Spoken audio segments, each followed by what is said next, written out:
Depois que os judeus voltaram do exílio babilônico, a economia estava falida, o governo estava falido, já que a família real estava morta, os juízes estavam mortos, não tinha ninguém para governar. E a única coisa que o povo tinha era um pouco de dinheiro que o rei Dario lhes deu para reconstruir Jerusalém e boa vontade, de resto mais nada. O que acontece bem nessa época? O Império Romano bate às portas de Jerusalém e o sumo sacerdote da época falou assim: olha, meu amigo, estamos sem nada. Ou você vai matar todo mundo e ganhar da gente, ou você aceita a nossa rendição e ganha da gente do mesmo jeito. Qual foi o pacto que o sumo sacerdote fez com o Império Romano? Eles fizeram um pacto de aliança em que Roma iria exigir tributos, ou seja, impostos, de Jerusalém, do reino de Israel, do povo judeu.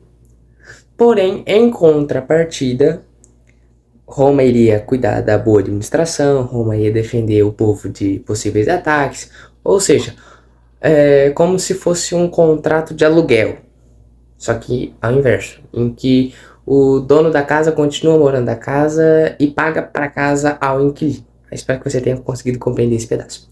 Bom, voltando aqui. E por que esse ponto é importante? Porque o Oriente Médio ali, especialmente na região onde hoje é o país, de Israel, é uma região de passagem. As caravanas que vinham da Ásia para a Europa e da Europa para a Ásia passavam por ali o ano inteiro. Então pega lá, Império Assírio quer invadir a Europa. Eles passam por onde? Pela região de Jerusalém, bate nas portas de Jerusalém, batalha com todo mundo e os judeus seguem firmes. Passa alguns anos, os babilônicos querem ir lá. Querem ir para a Europa conquistar. Vão para Jerusalém primeiro, tentam ganhar, não conseguem. Jerusalém segue firme, sofrendo, mas segue firme. Os medos, os persas, todo o povo que vinha da Ásia para a Europa passava por aquela região. Em contrapartida, aconteceu o mesmo com os romanos. O império foi se expandindo para a Ásia, chegou ali, eles fizeram esse trato. Tá bem? Então, acontece que depois de muitos anos de ocupação romana na Palestina e Israel, os romanos começaram a se aproveitar um pouquinho daquela situação e passaram a exigir grandes quantias de dinheiro para impostos. O povo ficou revoltado, mas como Israel não tinha exército, não tinha governo e só os sumos sacerdotes governavam, eles falaram assim: olha, é seguir a gente mesmo, a gente está indignado, mas não tem o que fazer não. Então, na época de Jesus Cristo, quando ele morre numa cruz, todo mundo achava que ele tinha perdido. Por quê? Pro povo judeu, por conta dessa situação, o Messias seria alguém que iria libertar o povo da opressão romana que estava acontecendo há mais de 100 anos. E não compreenderam que a opressão que Jesus Cristo iria acabar era a opressão do pecado, que estava ali acontecendo há milhares de anos. Acontecendo não só ali, como no mundo todo. Então, depois que Jesus Cristo morre, e nós vamos partir desse ponto aqui, seus apóstolos começam a pregar o evangelho. Vão para Cesareia, vão para a Ásia, para a Europa, para Roma, vão para todos os lugares possíveis. Quando São Paulo se converte, ainda o negócio cresce assim de uma maneira espantosa. E acontece em Cesareia um curioso acontecimento. Em Cesareia, alguns judeus e pagãos se convertem ao cristianismo, mas os missionários que estavam em Cesareia lhes disseram que eles precisavam da circuncisão judaica para serem cristãos. Enquanto os apóstolos não haviam decidido nada a respeito, porque a decisão não havia chegado ainda, justamente porque o problema não havia aparecido. Então, o que houve? Surgiu esse dilema. Pedro, você que é o Papa aí, fala pra gente. Precisa de circuncisão? Não precisa de circuncisão? Esclarece pra gente essa situação. São Pedro olha e fala assim: olha, não precisa. Eu, na minha concepção, precisa. Jesus Cristo disse que ia cumprir a lei, ele é judeu também, nós saímos dos judeus, então precisa sim, senhor. Por outro lado, São Paulo fala assim, pera, meu amigo, não. Jesus Cristo falou que ia cumprir a lei, mas queria aperfeiçoá-la, esqueceu disso? A circuncisão não é necessária. A antiga lei não é observada corretamente porque justamente não está conseguindo levar as pessoas até Deus. Por isso vem a nova aliança, o Novo Testamento. Então, meu amiguinho Pedro, não, a circuncisão não é necessária. Para de ficar exigindo isso, porque a gente não vai conseguir converter as pessoas desse jeito. E ficou nesse dilema, a igreja com um pé em cada canoa, por 15 anos. Entre 33 depois de Cristo e o ano 48 depois de Cristo. Por que no ano 48?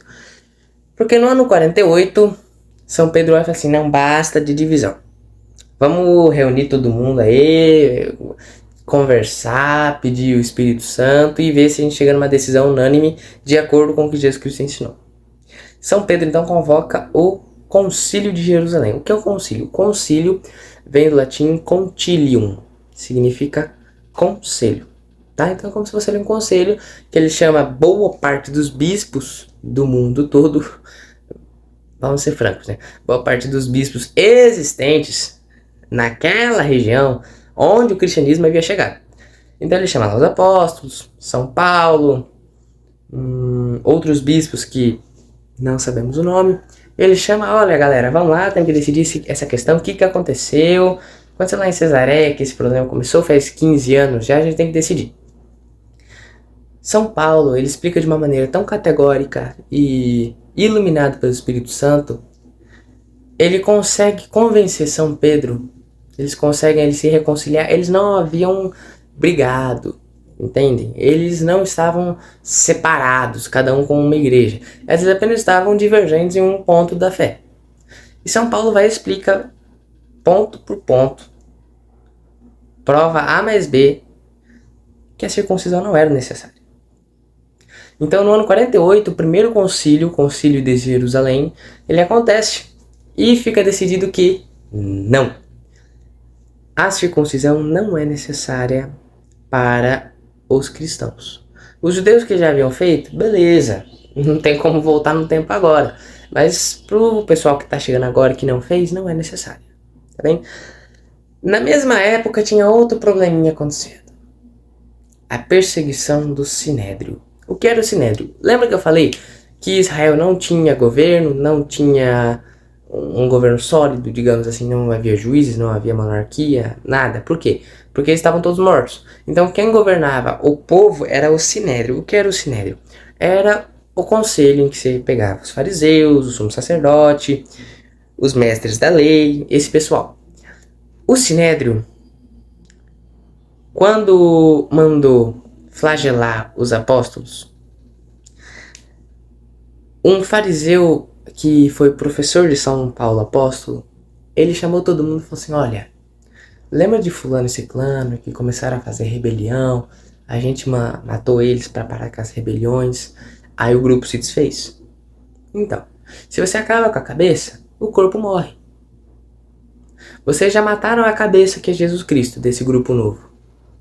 Se não for da vontade de Deus, esse grupo vai cair. Vocês não precisam se preocupar com isso. Agora, se vocês combaterem contra esse grupo, existe a possibilidade de vocês estarem combatendo contra o próprio Deus. Que nada, Gamaliel, isso é tontice da tua parte. Não deram visto para Gamaliel continuar a perseguir. No fim das contas, Gamaliel acaba se convertendo também, junto com Nicodemos, que era outro mestre da lei. E eles passam a ter uma voz muito baixa dentro do Sinédrio. Então o que o Sinédrio faz a partir daí? Ele passa a perseguir todo mundo. Tu é cristão? Sou. Apanha. Nisso os cristãos começam a se comunicar por códigos. Nós temos o famoso caso do peixe, que era um símbolo que os cristãos utilizavam. Por que o peixe? Porque em grego a palavra peixe, se você pegar as letrinhas que formavam a palavra peixe em grego, formavam as letras iniciais da frase Jesus, Filho de Deus, Salvador. Então eles se comunicavam por meio desse sinal do peixe. Eles se comunicavam pelo sinal da cruz e de uma âncora, porque na época uma âncora era muitíssimo parecida com uma cruz. então eles se comunicavam dessa forma. Sinais começaram a surgir para a pessoa saber quem era cristão e quem não era, justamente para essa perseguição não afetar tanto assim.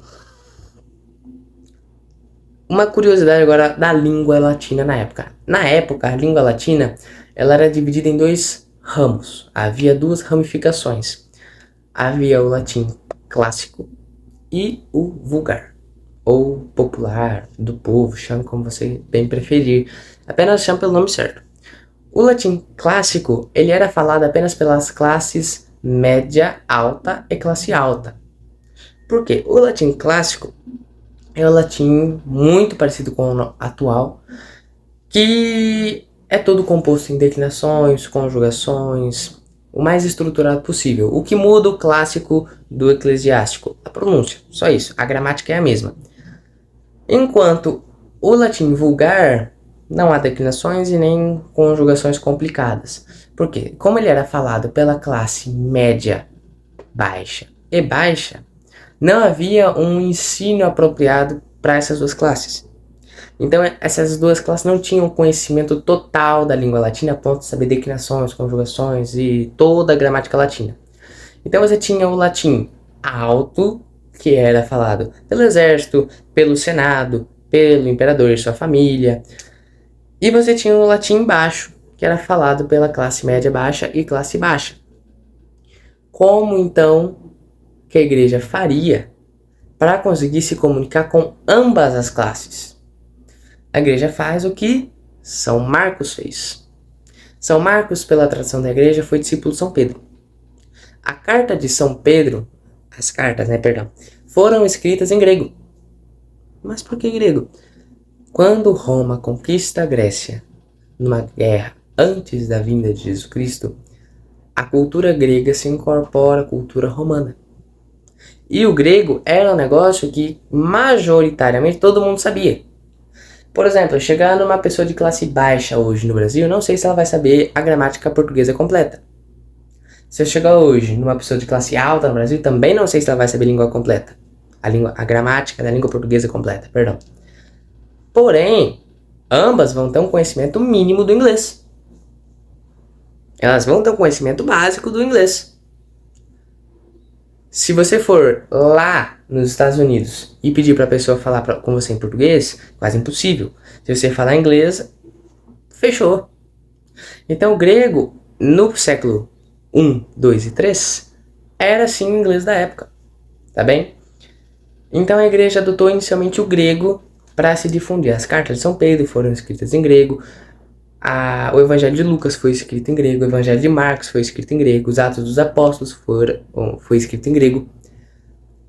E, prosseguindo com tudo isso, nós chegamos agora em outro probleminha. Lá vem. O Sinédrio se cansou de tentar acabar com a igreja e passou a responsabilidade para Herodes e Roma. Por quê? Conforme um cristão morria, surgiam vários outros no lugar que se convertiam. E por quê? A pessoa via lá o cristão que era jogado para os leões, e o que seria mais para frente, que apanhava até quase morrer, que era apedrejado, chicoteado, decapitado, e falava assim: meu Deus do céu, o cara morre por causa disso? Eu quero saber o quê? Deve ser bom. Iam atrás, se apaixonavam por Jesus Cristo e se tornavam cristãs também. Então o cinema, olha, cansei, César, agora é contigo, a gente tá fora desse assunto. E se absteram de perseguir cristãos. Agora a situação é completamente diferente, porque antes você tinha apenas um grupo minoritário com um exército pequeno tentando sufragar os cristãos num raio de muitíssimos quilômetros. Agora você tem um dos maiores impérios da história tentando varrer o cristianismo da face da terra. É completamente diferente. O primeiro mártir famoso foi Santo Estevão, pelo Sinédrio. Agora, o primeiro mártir famoso pelos romanos, provavelmente foi São Tiago. São Tiago não é morto diretamente pelos romanos, mas é morto decapitado, sendo mais preciso, no ano 62, por ordem de Herodes. Tá bem? Então, vamos lá. Agora, a questão muda. Qual foi o primeiro imperador que passou a perseguir os cristãos? O primeiro imperador provavelmente foi Nero. Nero não vinha lá de uma história familiar muito boa, porque o imperador já era casado, teve um caso com uma prostituta e trouxe a prostituta para dentro do palácio. A mulher dele morreu e ele se casou oficialmente com essa prostituta. Quem era essa prostituta? A mãe de Nero. Quando Nero nasce, ele nasce como herdeiro do trono. Como herdeiro do trono, indiretamente. O que acontece depois? Conforme Nero vai crescendo, a mãe dele envenena o marido, ou seja, envenena o imperador, e se torna imperatriz. Quando Nero tá ali na faixa dos 20 anos, 20 e poucos anos, ele envenena a mãe também para se tornar imperador. Ou seja, é caso de família aqui acontecendo, tá? Pior que Rede Globo isso aqui. E uma pessoa de uma linhagem dessas não é um bom governante público. Nero resolve aparentemente 2 problemas da sociedade romana com uma cajadada só. Por quê? Roma, as cidades romanas, chegava ali 7 horas, quando começava a escurecer, todo mundo para casa. Porque nem todo mundo tinha fogo em casa para ter iluminação. Não existiam postes públicos, porque era um negócio caro demais para ser financiado. Tipo, Roma, o único lugar que ficava iluminado à noite provavelmente era o templo e o palácio de Nero. Então, meu amigo, era uma cidade que ficava escura à noite. Como que Nero resolveu esse problema? Criou postes humanos. Explico. O outro problema que Nero tinha que resolver era do crescente número de cristãos. O que Nero fez? Pegava esses cristãos, não queriam deixar de ser cristãos, beleza. Pegava a pessoa, amarrava numa estaca de 3 metros de altura, derramava óleo em cima dela no final da tarde e botava fogo.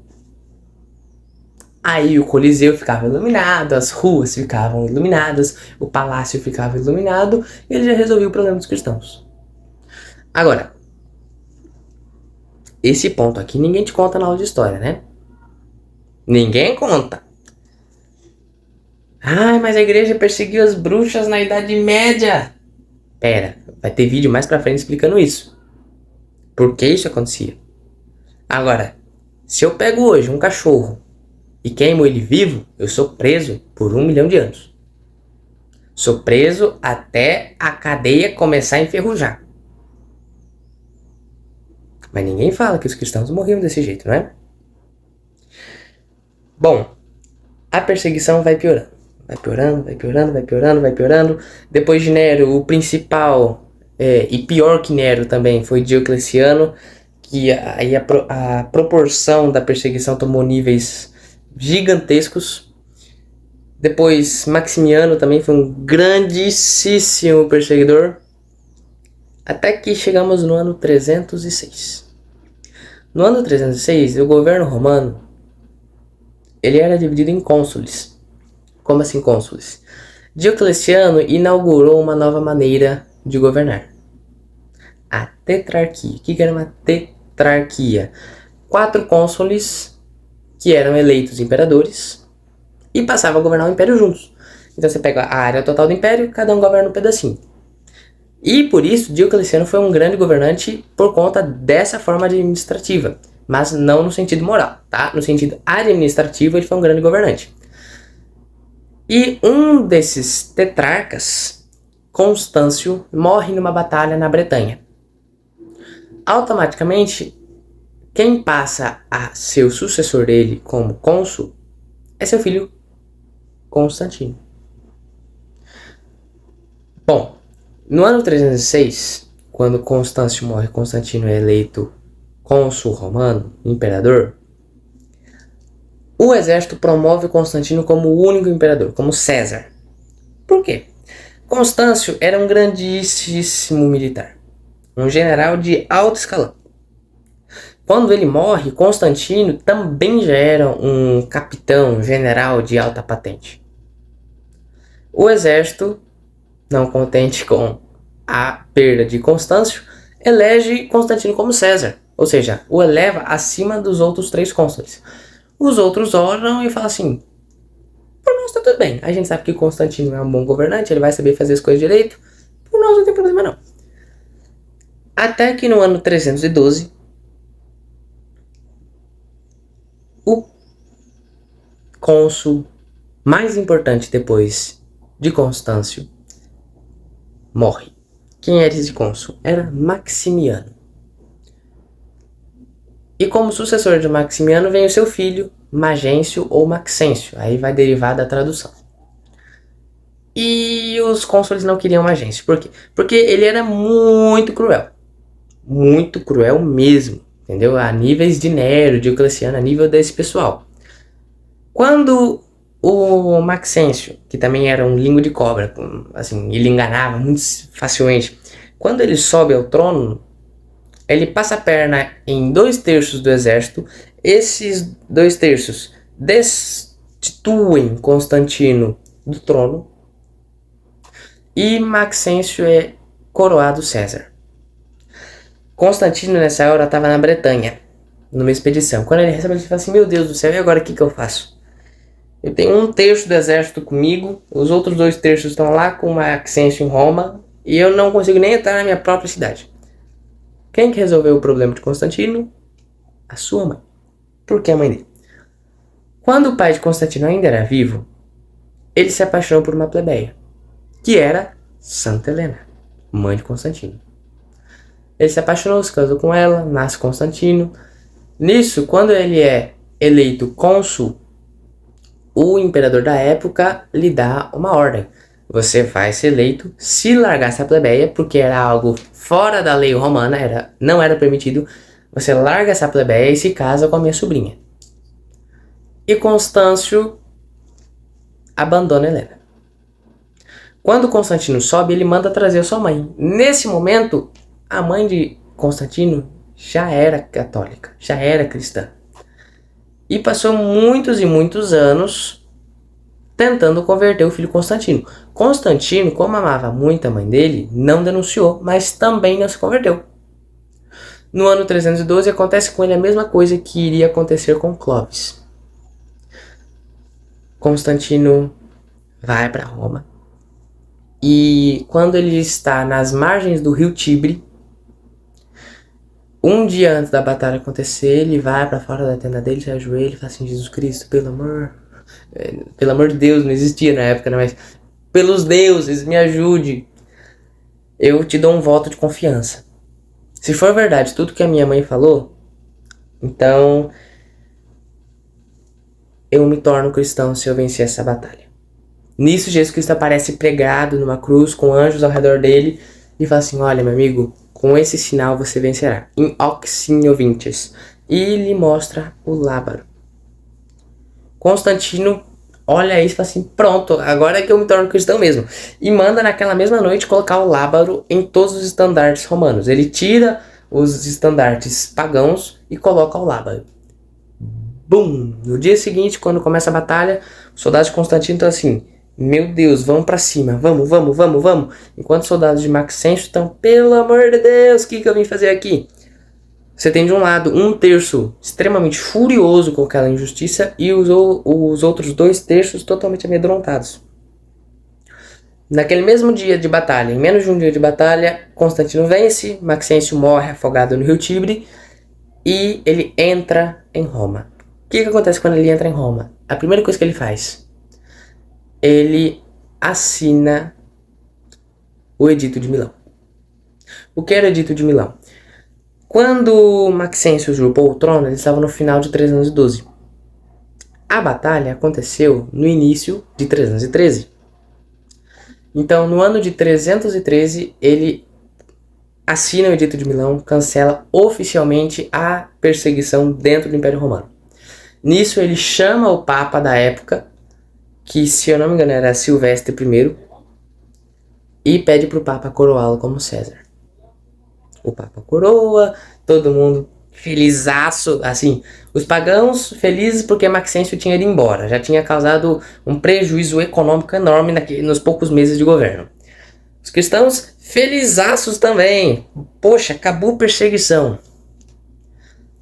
E conforme os anos vão passando, Constantino se aprofunda mais no cristianismo, Chega no ano 326,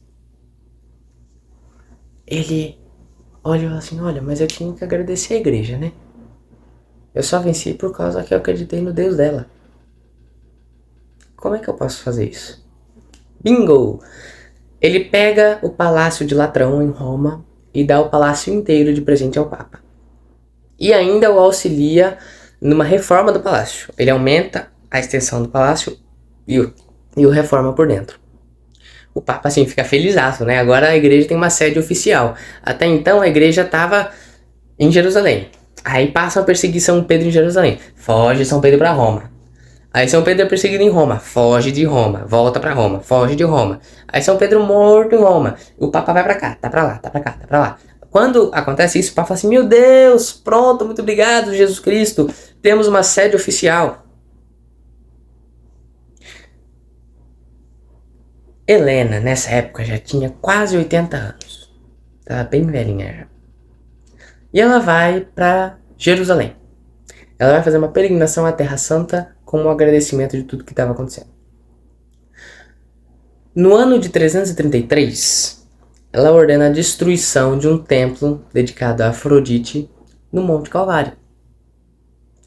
Quando ela faz isso, eles descobrem 3 cruzes soterradas debaixo, numa câmara no subsolo do templo. Aí ela fala assim, meu Deus, achamos a cruz de Jesus Cristo. Mas a gente tem 3, tem a dele e a dos 2 ladrões. Como eu vou saber qual é qual? Aí falaram assim, olha, tem uma mulher aqui que tá muito doente, quase morrendo faz vários meses. Os médicos tentaram de tudo e ela não foi curada ainda. Vai lá. Ela, bum, pronto, obrigado, senhor. Ela pegou os soldados, levaram as 3 cruzes. Aí os soldados pegaram a primeira cruz e colocaram em cima da testa dela devagar, da mulher doente. A mulher piorou, quase morreu, gritando de dor. Os soldados tiraram assim, colocaram a segunda. Ela voltou ao estado de antes da doença. Parou aquela dor lancinante, mas também não curou mais nada. Aí a Helena olha e fala assim, mas será que é aquela terceira ali? Quando pegaram a terceira e colocaram sobre a mulher abre o olho assim com força. Eu tô curada. Helena fica muito contente com isso. Ela pega, serra um pedaço da cruz, coloca dentro de um pacote com uma carta para Constantino, que estava em Roma. Fala assim, meu filho, encontrei um presente maravilhoso. Tô te enviando um pedaço. Tem uma surpresa para você em Jerusalém. Corre. Quando Constantino chega, meu Deus, olha o que a gente achou. Eles dão a cruz ao Papa, deixam sob responsabilidade da igreja. E junto com a cruz, eles encontraram os 3 cravos de Nosso Senhor Jesus Cristo, o da mão esquerda, o da mão direita e um que perfurou os 2 pés, e a coroa de espinhos. Então foi um ganho de relíquias inestimável. O Papa pegou e distribuiu relíquia para tudo quanto é igreja que existia na época. Porém,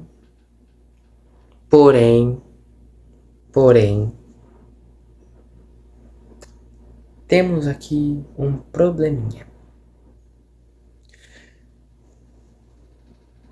Uma nova heresia na igreja. Ah, Senhor, o que foi que aconteceu? Essa heresia começa ali no final do 3º século e no início do 4º. Tá bem? Antes de eu falar dessa heresia, que eu não vou falar nesse vídeo, eu vou deixar você na curiosidade pro próximo, tá bem? Eu vou fechar esse vídeo aqui falando como era o latim na época de Constantino. Conforme o latim foi crescendo, ou seja, os cristãos foram aumentando em número, isso é um fator muito interessante. O povo pagão, baixo, classe média baixa, era muito mais instruída. Conforme os cristãos vão crescendo, a classe baixa e média são instruídas no nível extremamente alto.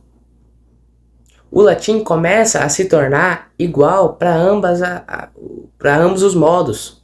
As 3 classes começam a falar ali o mesmo latim. Demorou? Demorou, sim, quase 300 anos para isso acontecer. Mas para você ver como a igreja não é, que nem muitas pessoas dizem, ópio do povo. Se a igreja não tivesse acontecido no Império Romano, meu amigo, a classe média e baixa continuaria burra e iletrada até não sei quando. Porque o imperador não iria pagar para ensinar a classe média e a classe baixa, e ninguém faria isso de graça, porque no Império Romano você tinha essa questão: eu não faço de graça porque eu não sou tonto. Quando os cristãos chegam, eles falam assim: não é tontice, é bondade, é amor.